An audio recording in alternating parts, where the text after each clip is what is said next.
All right, so global people are going to get the new slime reincarnated as a slime collab, the new one. It's kind of like a rerun of the last one, because you don't know, slime was the first collab grandcross has ever had, and to see these characters now backed and a lot of them are buffed as well with holy relics is absolutely insane to see, because these are very cool characters. I really do enjoy slime, you know me, but a lot of people have been asking me, how to gear Rimuru, the demon lord himself, and this guy is absolutely a beast in PvP, a little bit in PvE content, but to each his own. So you probably asking yourself, yo, really, how do I gear this man up? If you don't know, Rimuru is a DPS. So you know what all DPS needs? He needs attack sets. All right, he needs a attack set. But you might be asking yourself, really, but what are the cards that he has? And that's why we got the handy dandy GC database right here to explain that right now. All right, so we're going to first talk about his cards, and I'll go into the passive when I explain a little bit later. But he's a green character. He's also unknown. So yes, guys, he is not a demon. Do not think he's a demon, even though he is like the demon lord Rimuru. He has a single target pierce, and the pierce card does have extremely high multiplier. You can see on 200, 300, and 500%. And he also has Merlin's AoE infect, which is actually godly in PvP, especially because a lot of people are running Red Tarmio Link on certain toxic characters. Like you have some people on Diane, some people on Summer Merlin, some people on Kyo, some people on what's the Excalibur Arthur. So having an infect to stop that Red Tarmio healing is actually really nice. And he also has Small Wing King Abyss ultimate, which I think Abyss from Small Wing King is actually a godly ultimate. Kind of underrated because it was on Small Wing King, but he has one of those good like amazing ultimates. Like you have Trade Meliodas, who has a good ultimate, the one Escanor, and I would love to see those ultimates on like different types of characters. Like we already seen like Red Lost Vein ultimate on like Emilia and stuff like that. I want to see Escanor and Trade Meliodas on different type of character, because again, their ultimates are really good in PvP and sometimes PvE content, especially Escanor. So you see all this and you're like, yo, really, I see Rimuru has a Pierce card, so you know what we should be doing, boys? We should be making Rimuru with a freaking Pierce card. I mean Pierce roll. I'm thinking about Pierce card right now. And yeah, he does have a Pierce card. So a lot of people always be like, yo, I need some Pierce rolls. And honestly, I don't like Pierce rolls on this man, only because it doesn't really affect you too much, because this man has a Merlin AoE infect. All right, it ain't like they're gonna get some recovery HP back or anything like that. How much damage do you need? And the reason why I say how much damage do you need, because his whole kit, his holy relic and passive, are very beneficial to his pierce rate. Look at this man pierce right now. He has about, mine's at like 64% of pierce rate right now. Is that 64? Yeah, 64 pierce rate. Oh no, wait. Is that Pierce? Yeah, that is Pierce up there, 64. So yeah, 64% of Pierce rate. And if you look at his kit again, go back to his passive, stuff like that. It says at the start of the ally's turn, increase the hero's base stats by 8% and remove one buff from each enemy. For each buff removed, increase the hero's base stats by 8%. When it's at max stack, the following effect will activate once for 3 turns. Increase the hero's pierce rate by 130%. 130%. He's gonna get 130% pierce on top of his already 64% pierce. All right. He also has a holy relic, which also gives him pierce 80%. That means this man about to get 210% free pierce. Again, how much pierce do you guys need? Jeez. All right, that's why I say you don't really need pierce on this guy. He's gonna hit hard regardless. All right. And the reason why I say don't probably use like pierce rolls, because you're only thing you're doing is lowering your own CC by doing that. All right. Again, there's probably gonna be some people be like, yo, I'm still gonna run pierce. I mean, do what you want to do. It's your account, but I don't recommend pierce.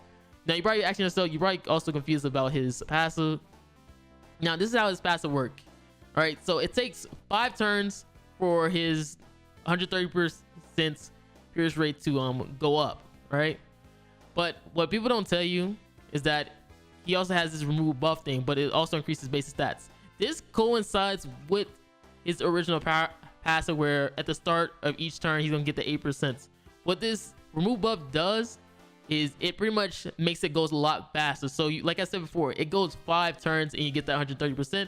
But let's just say, for example, you're facing a bond, they buff up in front of you, so you're gonna end up taking one of each of they buff once it hits your turn.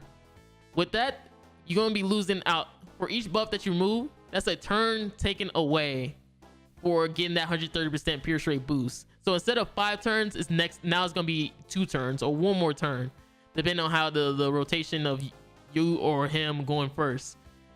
That's why this is actually really good, because I have made so many bond players not want to buff up in front of me. Like, they literally have to wait till they get the ultimate before they buff up. That's how godly Rimuru can be in PvP. And he also hard counters Goddess Elizabeth. I know you guys really hate Liz, you know, some people still hate Liz. He has Marilli Infect, which stops her ultimate. He has he removes a buff which stops her shield. This is a Rimuru Liz hard counter. All right, this man hard counters Liz. He also, so that means he hard counters goddesses, because I haven't seen goddesses in PvP for a very long time. All I see in PvP is like Rid, Dian, Tarmio links and ult rush. Pretty much they just ult rush Dian links, and that's all they do all day all long. And some people are just be using Rimuru right now with 6 out of 6 and stuff like that. Or have I seen people use trade at Meliodas? They probably use that if they don't want to summon for Rimuru. But yeah, you want to go attack / defense because he's a DPS. But for people who are going to be very competitive in PvP, who's going to go probably above champ 5, I'm gonna let you guys know right now, PvP, all it is about going first. So sometimes what you gotta do is you gotta run HP / defense, right? I got it on my other Rimuru right now, HP / defense. Now you looking at my CC, you probably like, yo, Rimuru CC is garbage. Guys, I have no max cosmetics really. All right, I'm trying to finish mine out.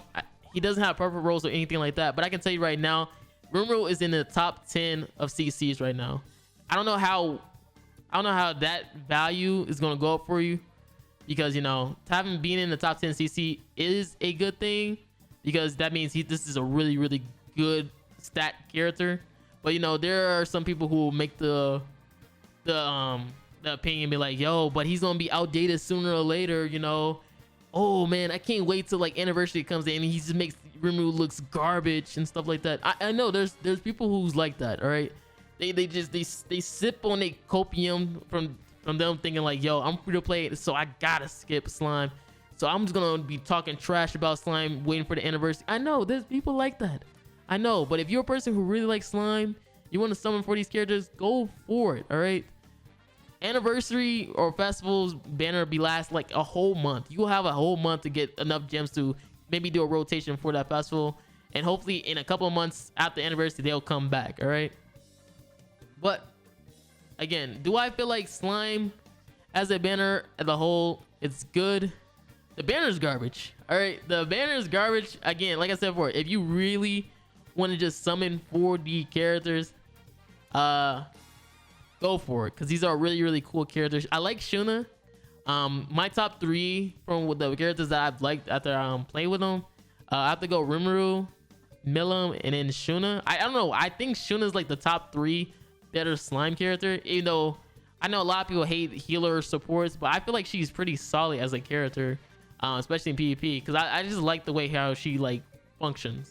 Right, being able to cleanse a debuff, even though it's just 1 debuff, being able to cleanse a debuff in PvP could really help you out, you know, especially if you're dealing with Red Tarmio, Dians, or links randomly, and then you just accidentally forget that they have a link. It could be really nice to have that cleanse. But that's just me, right? It's just me, and I've been seeing some pretty good Shuna teams that go well for it. And again, I don't think I need to explain Shuna. Shuna is usually gonna be HP / defense and stuff like that. All right, she's a healer, but Rimuru is the main one we want to talk about. You probably want to talk about his free cosmetics. He only has a 60 gem one, which is this one, and the other ones are this is the one you get for free. So you're gonna have like 3 costumes if you pay the 60 gems, which is this one, and then he has 2 other ones that's paid. Yeah, these are the 2 paid one, and I'm pretty sure you guys can guess his swords are Yeah, he's gonna get that free one. Okay, yeah. I think you get like a free sword. Yeah, you get like a free sword because I'm like, who your sword is this? But it's obviously Rimuru and stuff like that. So you probably get a free sword. So you're gonna have 2 cosmetics right there, and then 2 cosmetics right here. So it's gonna be 2, 5, 2, 5, and then 3, 5 if you're free to play. Again, that's how usually what happens. You will not get these costumes without paying. That's usually what happens for collabs, unfortunately, which really hurts for the players and stuff like that. But that's how it be sometimes. I think Venomaru and Milim got, don't they have like all free cosmetics? I think they all have like free cosmetics, I think. So Milim, Venomaru, and our OG Rimuru, I think they usually got like mostly free cosmetics and stuff like that at this moment. Yeah, I think they just got like one paid fantasy outfit, which I still need to get. So yeah, guys, and Shuna is probably like the same thing, like 3, 2, 2 probably. So again, guys, you know, that's how you want to gear Rimuru. I'm pretty sure there are gonna be some people who are gonna be simping over Pierce rolls and stuff like that. I've seen it before when people were saying about Trader Meliodas running Pierce rolls. My guy, it doesn't matter. He's a booster. All right, he's boosting, and he has Marilli Infect. He has Marilli Infect, and he's a booster, dude. Do you think you really need Pierce rolls? That's only gonna make your CC trash. And then when you get out CC, and then they clap you with another Rimuru, then you're gonna looking like you're shocked. You're gonna look shocked. That's why, please do not try to run Pierce rolls. I know there's gonna be somebody out there like, yo, I need Pierce rolls because I see a Pierce card. But again, hope you guys enjoy. Hopefully this helps somebody out there. Just really, guys, I'm out. Peace.